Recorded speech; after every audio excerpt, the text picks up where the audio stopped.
So, ipapatong mo siyang ganyan sa gitna.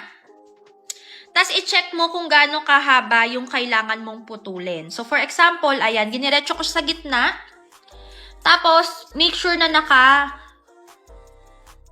position siya dun sa area kung saan ka naglagay ng eyeliner. Ayan. Tapos, kailangan naka-flat siya dun sa skin. Kasi, pag hindi, may tendency na magkamali ka ng gupit. Huwag mo munang sobrahan ng putol sa outer corner and then sa inner corner konti lang. Yung sobra lang dito sa inner corner. Tapos kapag naggupit ka, lean, pa ganyan, hindi ka din sa mismong tubo. Yes. Kailangan nandito ka sa sides ng lashes. Okay?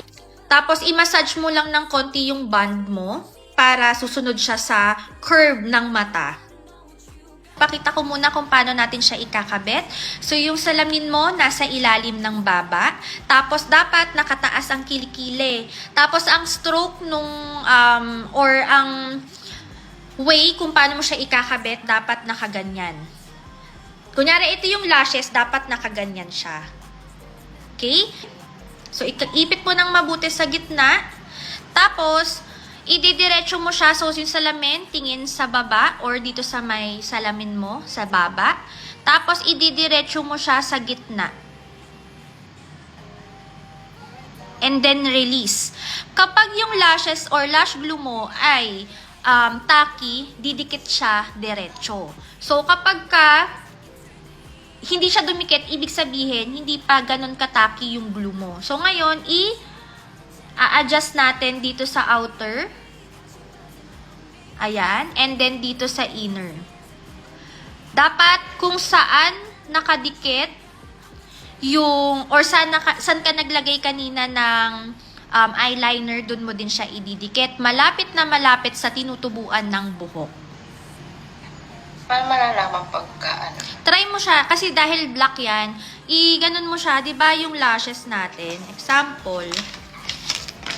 Kunyari, ito yung lashes. Kunyari, naglagay ka ng glue, iganyan mo siya sa gilid.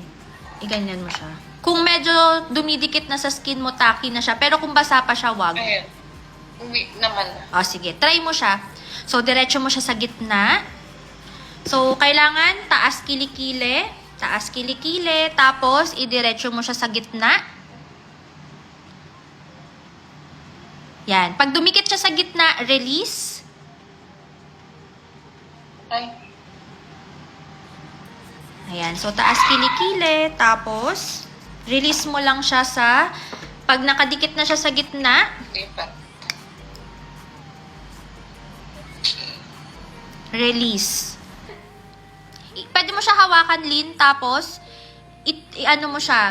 itulak mo siya papasok sa'yo para ma-secure mo na nakadikit na siya. And make sure na hindi siya nakadikit sa sa second floor. Kailangan pag ginanyan mo siya, walang space.